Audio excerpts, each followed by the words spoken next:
d'avoir accepté de témoigner ce matin. Est-ce que peut-être tu peux commencer par te présenter et puis après on rentrera dans le sujet qui nous concerne ce matin. Oui, tout à fait. Je ne sais pas si ça marche. Ça fonctionne. Ça fonctionne. Donc je suis Frédéric Esquerra, je travaille chez SNCF et dans le secteur de la maîtrise de la végétation.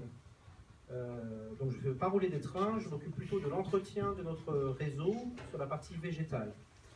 Je suis basé dans une direction centrale, mais je suis un opérationnel. Toute ma communauté, elle est répartie dans toute la France, dans ce qu'on appelle nous des établissements, et ils sont à peu près 2000 personnes. Donc aujourd'hui, dans ma mission, en centrale, j'ai de l'animation métier à faire.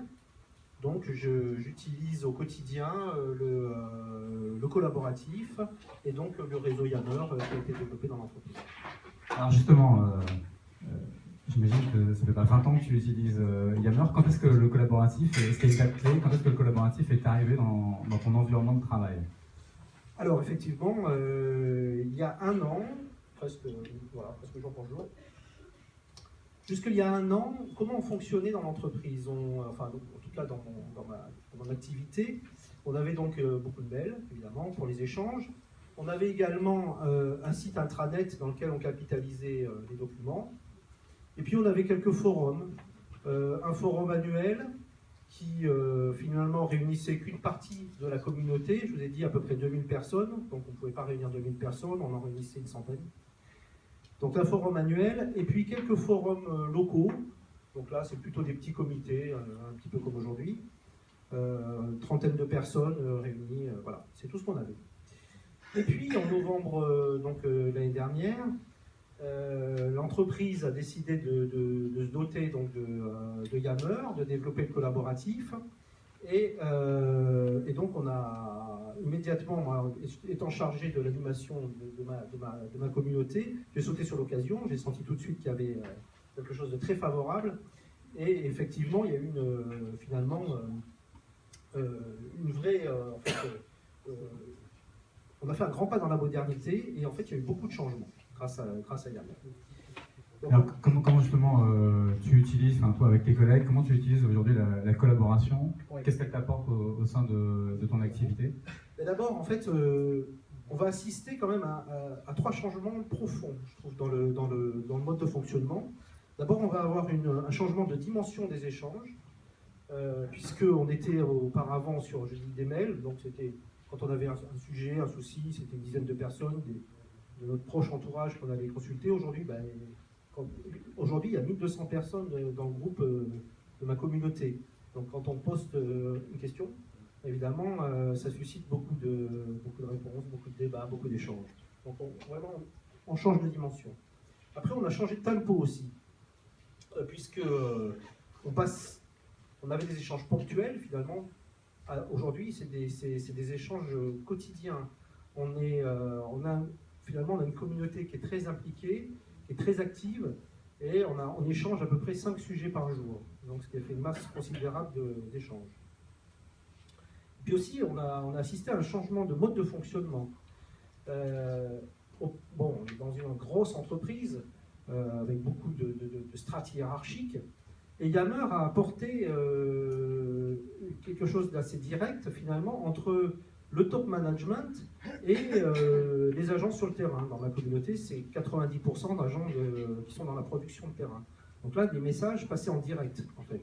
Et éviter ça raccourcit vraiment les circuits d'information. Donc il y a eu beaucoup de synergie et de spontanéité qui ont été amenées par Yammer.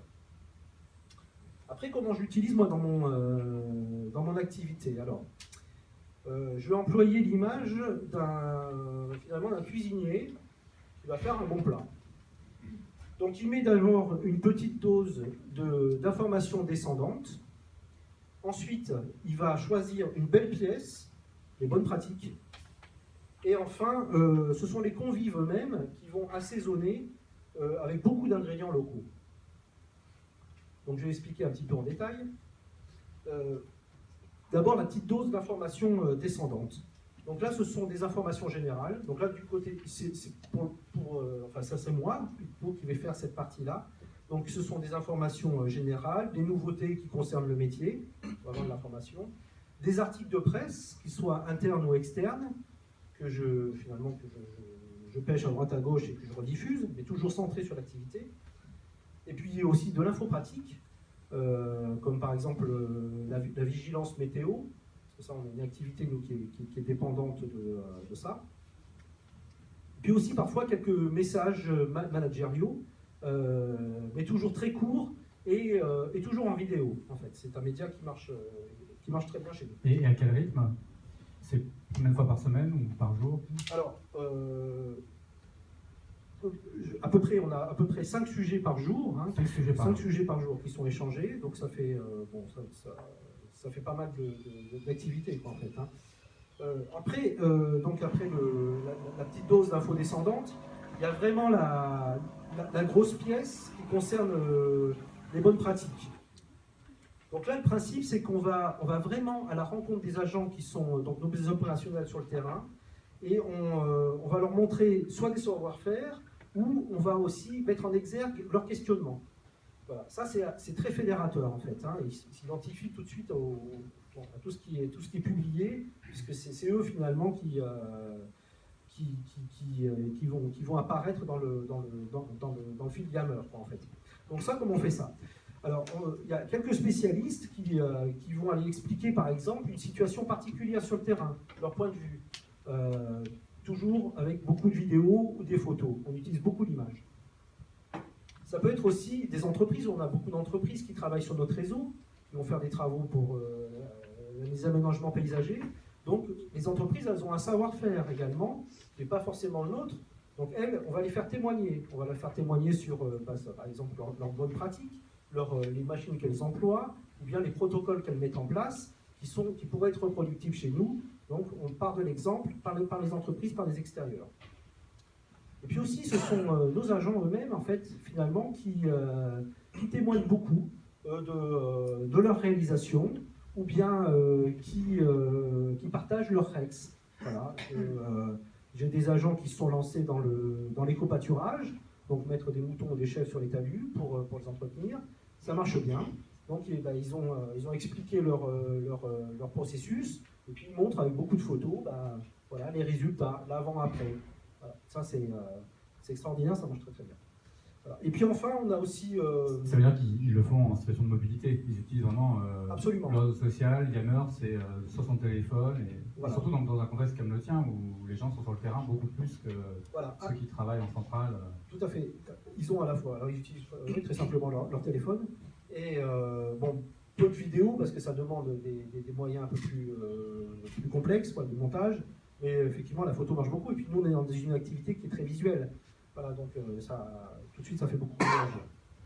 Voilà. Et puis enfin, je dirais que la troisième partie de la recette, c'est aussi beaucoup de questions et d'échanges directement entre les acteurs du terrain eux-mêmes. Voilà. Donc voilà, par exemple, le type d'échange qu'ils ont. Qui a essayé ce matériel? Comment je fais ces travaux? Je change de région, j'informe. Qui peut me prêter ce matériel? J'ai besoin, encore ce matin. J'ai eu une réponse, impeccable. Qui a un modèle de document à me passer, que je ne reparte pas de rien. Je cherche un stagiaire qui connaît, qui a des relations. Ou alors nous avons organisé une journée d'échange. Donc je témoigne, j'en parle. Ça, ce sont vraiment les établissements entre eux qui, finalement, qui créent leur propre information. En termes de bilan, si tu veux, peut-être juste avant de... Comment est-ce que tu es allé au contact parce que tu travailles en centrale, il y a 2000 agents, ils sont éparpillés sur le territoire. Tout à l'heure, Loris nous a expliqué qu'il est allé voir ses collègues pour leur proposer d'utiliser Yammer. Ils sont une quinzaine, là tu en as 2000. Donc concrètement, comment est-ce que tu as fonctionné? Alors j'ai plusieurs techniques. Tout d'abord, il a fallu mettre en place la chose. Donc, pour la mise en place, en fait, il a fallu identifier la communauté. Vraiment. Moi, je ne les connaissais pas tous, les 2000. J'en connaissais pas mal, mais quand même pas les 2000.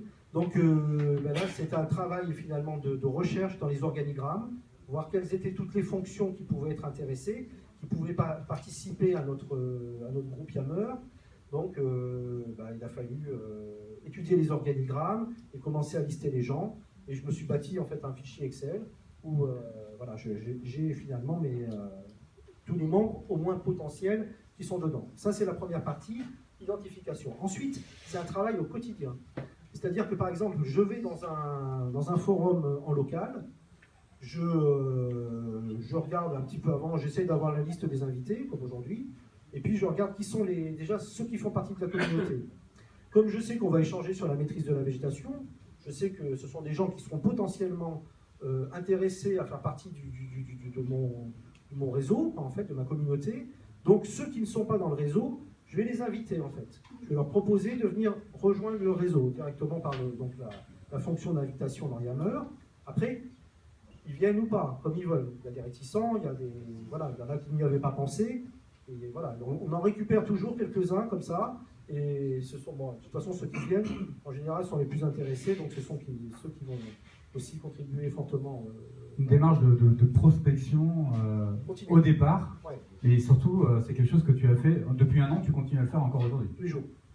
Ouais. Et aussi peut-être pour faire revenir ceux qui ont découvert mais qui ne sont pas restés, qui ne contribuent pas ou qui ne participent pas. Oui, enfin bon, je m'appuie surtout sur ceux qui, finalement, les plus contributeurs, ceux qui sont sortis, peut-être que ils ont jugé que finalement ça, je sais pas, peut-être que ça leur apportait pas, ou alors que c'était trop, il y avait trop d'informations.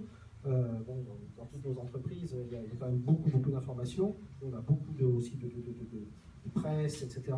Bon, et puis les opérationnels, évidemment, ils ont, pour eux, c'est quand même, ça reste assez annexe, hein, même si ça leur apporte quelque chose. Voilà. Donc en fait, bon, mais ça rentre, ça sort dans la communauté. Il y a quelques piliers, beaucoup de piliers. Et puis voilà, après, ça vit comme ça aussi. Hein, faut pas, je ne cherche pas forcément à refaire venir ceux qui sont partis. C'est pas, tant pis, enfin, ils reviendront d'eux-mêmes si leurs collègues, par viralité, leur disent bon ben voilà, c'est vraiment c'est incontournable. Et bon, on a qu'un an d'existence aussi, hein, on a encore voilà, pas mal de problèmes. Alors, ouais, et justement, ces premières réussites, est-ce que tu peux nous en parler? Oui, alors j'ai dressé un petit peu le bilan. Donc en fait, bien évidemment, on a développé le mode collaboratif, donc on est plus fort à plusieurs. On a étendu notre réseau d'échange, c'est ce que je vous disais tout à l'heure. On avait plutôt une communauté de 120 personnes qu'on rencontrait régulièrement. Maintenant, on en a 1200 au quotidien.